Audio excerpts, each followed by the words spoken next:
বন্যা ছাড়াই এবছর নেত্রকোনার হাওর অঞ্চলে ফসলের ব্যাপক ক্ষতি হয়েছে। বৃষ্টির পানিতেই তলিয়ে নষ্ট হয়েছে ৩৭২ কোটি টাকার অধিক মূল্যের ধান। যেভাবে পারছেন পানি থেকে শেষ সম্বলটুকু তুলে আনার চেষ্টা করছেন। অতিরিক্ত শ্রমিক মজুরি, ধানের দাম কম, সব মিলিয়ে দিশেহারা কৃষক। বর্গায় জমি আবাদে বিপাকে প্রান্তিক চাষিরা। আবহাওয়া অনুকূলে থাকলে চলতি মাসেই শেষ হবে সর্বত্র ধান কাটা। তবে এবারের বিপর্যয়ের কারণ হিসেবে নাব্যতা সংকটকে দায়ী করছে কৃষি বিভাগ। চলছে ক্ষতিগ্রস্তদের তালিকা প্রণয়নের কাজ। তবে মাঠ ঘুরে দেখা গেছে সরকার হিসাবের চেয়ে অনেক বেশি ক্ষতিগ্রস্ত হয়েছে কৃষক। নেত্রকোনার হাওর অঞ্চলের একমাত্র ফসল বোরো ধান, আর এই ফসলই এবার তলিয়ে গেছে বন্যা ছাড়াই অতিবৃষ্টির কারণে। জলাবদ্ধতা রূপ নিয়েছে বন্যায়। বৈশাখে যখন চারদিকে ধানের মৌ মৌ গন্ধ থাকার কথা, তখন বাতাসে ছড়িয়েছে পচা ধানের গন্ধ। আর ডুবে যাওয়া শেষ সম্বল রক্ষায় চালিয়েছেন প্রাণপণ লড়াই। পানিতে নেমে ধান কেটে নৌকায় করে পাড়ে নিয়েছেন অনেকে, আবার টাকার অভাবে অনেকে প্লাস্টিকে করেই টেনে তুলেছেন ধান। এমন চিত্র নেত্রকোনার হাওর অঞ্চলের প্রতিটি উপজেলার। শুধু হাওর নয়, অপরিকল্পিত বাঁধে পানি নামার জায়গা না থাকায় এবার বৃষ্টির পানিতে জলাবদ্ধতায় ডুবেছে আপামর কৃষকের স্বপ্ন। সর্বত্র কম বেশি একই অবস্থা। প্রান্তিক কৃষকদের চোখে মুখে অনিশ্চয়তা। হাজারো বর্গা চাষিরা নিঃস্ব।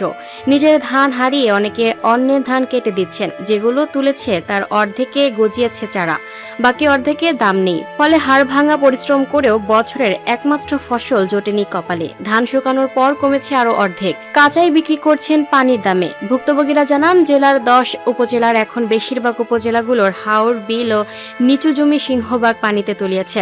বেশিরভাগ প্রান্তিক কৃষক নিজের সব জমি ডুবে গিয়ে এখন অন্যের ধান কেটে দিচ্ছেন ১,৫০০ থেকে ২,০০০ টাকা মজুরিতে। তারপর অতিবৃষ্টির আর বজ্রপাতের ভয়ে শ্রমিকও পাওয়া যায়নি। ৩,০০০ টাকা পর্যন্ত শ্রমিক মজুরি দিয়ে ধান কাটিয়েছেন অনেক কৃষক। এছাড়াও জ্বালানি তেলের কৃত্রিম সংকট তৈরি করায় তখন হারভেস্টার মেশিন পায়নি। তা না হলে কিছু ধান কেটে নিতে পারতেন। কিছু মেশিন পাওয়া গেলেও জলাবদ্ধতায় পানিতে নামাতে পারেনি। কাটতে গিয়ে বিকল হয়েছে অনেক মেশিন। এছাড়া বিগত সময়ে সরকারের ভর্তুকি মূল্যে দেয়া হারভেস্টার মেশিনও দুর্নীতি হওয়ায় কাগজে কলমে মেশিনের তালিকা অনুযায়ী মাঠে পাওয়া যায়নি। মেশিন সংকটও দুর্ভোগে ফেলেছে কৃষকদের। এবার বাইরে বছর বছর প্রকল্প কমিটির মাধ্যমে, উপজেলা প্রশাসনের মাধ্যমে বাস্তবায়িত হওয়া পানি উন্নয়ন বোর্ডের ফসল রক্ষা বাঁধ নির্মাণে ছিল না কোনো সমীক্ষা। দলীয় রাজনৈতিক নেতাদের অর্থের লোভে যত্রতত্র বাঁধ নির্মাণ কর্মসূচির ফলে মাটিতে ভরাট হয়েছে উল্টো জলাশয়, যে কারণে সেচের পানি পাওয়া যায়নি সময় মতো। মেশিন বসিয়ে পানির জন্য খরচ করতে হয়েছে। আবার বৃষ্টির পানি যখন নেমে যাওয়ার কথা, তখন পানি নামার জায়গা না থাকায় জমি তলিয়ে গেছে। আটপাড়া উপজেলার তেলিগাতি মঙ্গলসিদ্ধ এলাকার কৃষক সলিম উদ্দিন ও স্ত্রী কৃষানী রোকেয়া আক্তার জানান, তারা আগে ছিলেন বানিয়াজান ইউনিয়নের মুবারকপুর গ্রামে। সেখান থেকে তেলিগাতি ইউনিয়নের খাজান্তি মঙ্গলসিদ্ধ গ্রামে বাগড়ার ধলিপুরি হাওরে একমাত্র ফসল তাদের বড় আবাদ করেন, মাত্র 5 কাঠা জমিতে। এবার আরো 8 কাঠা বর্গা নিয়ে মোট 13 কাঠা আবাদ করেছিলেন, যার অর্ধেকের বেশি তলিয়ে গেছে। খাল খনন কর্মসূচিতে স্থানীয় প্রশাসনের দুর্নীতির কারণে 10 কিলোমিটার খালটি 2-3 কিলোমিটার করে বন্ধ করে দেয়, যে কারণে এবার তাদের হাওরে বৃষ্টির পানি জমি ফসল সম্পূর্ণ তলিয়ে গেছে।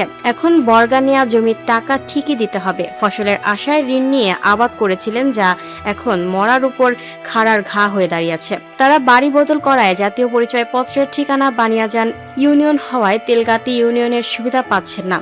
এমন নানা সংকট পড়েছে এই কৃষক দম্পতি। স্ত্রী রোকেয়া বলেন, 6 মণ ধান তিনি সিদ্ধ করে শুকিয়ে 3 মণ পেয়েছেন। সরকারের দামে বিক্রি করতে গিয়ে ধান উপযুক্ত করতে গেলে কিছুই থাকে না। বর্তমান পরিস্থিতিতে শ্রমিক খরচ সহ সব মিলিয়ে কোনো রকমে পানিতে ডুবে ধান কেটে এনে বিক্রি উপযোগী করার চেষ্টা করে 500 থেকে 600 টাকা দরেই বিক্রি করে দিতে হচ্ছে। এদিকে ক্ষুদ্র প্রান্তিক কৃষক মামুন মিয়া জানান, ডুবে যাওয়া ধান কাটলেও পাড়ে আনতে গেলে নৌকা লাগে, আর নৌকা ভাড়া দিতে গেলে 1.5 থেকে 2 মণ ধান দিতে হয়। শ্রমিক লাগে 1,500 থেকে 2,000 টাকা। নৌকা খরচ, এরপর আছে মারাই খরচ। সব মিলিয়ে খাবারের জন্য কিছু থাকে না। তাই নৌকার খরচ বাঁচানোর জন্য অন্তত প্লাস্টিকের নৌকা বা ত্রিপালে করে গানগুলো আনার চেষ্টা করছেন। কৃষি বিভাগের সুযোগ সুবিধা তারা পান না। কৃষি বিভাগ সূত্রে জানা গেছে, এবার নেত্রকোনায় 1,85,547 হেক্টর জমিতে বোরো ধানের আবাদ হয়েছে। এর মধ্যে জেলার মদন মোহনগঞ্জ, খালিয়াজুড়ি সহ মোট 6 উপজেলার হাওরে 41,065 হেক্টর জমি আবাদের মধ্যে ক্ষতিগ্রস্ত হয়েছে প্রায় 11,230 হেক্টর। পুরো নষ্ট হয়েছে 10,427 হেক্টর। জেলার সর্বত্র ডুবেছে 18,447 হেক্টর। সব মিলিয়ে নষ্ট হয়েছে 16,800 877 হেক্টর, যার আর্থিক মূল্য ক্ষতি 372 কোটি 15 লাখ। শুধু হাওরে ক্ষতি হয়েছে 236 কোটি 53 লাখ টাকার। কৃষি বিভাগের আরও তথ্য মতে জেলার 4 লক্ষাধিক কৃষকের মধ্যে এবছর ক্ষতিগ্রস্ত হয়েছেন 77,363 জন। তার মধ্যে হাওরেই 38,238 জন এবং নন হাওরে 39,125 জন। Lucky Akter, up to date news, Dhaka.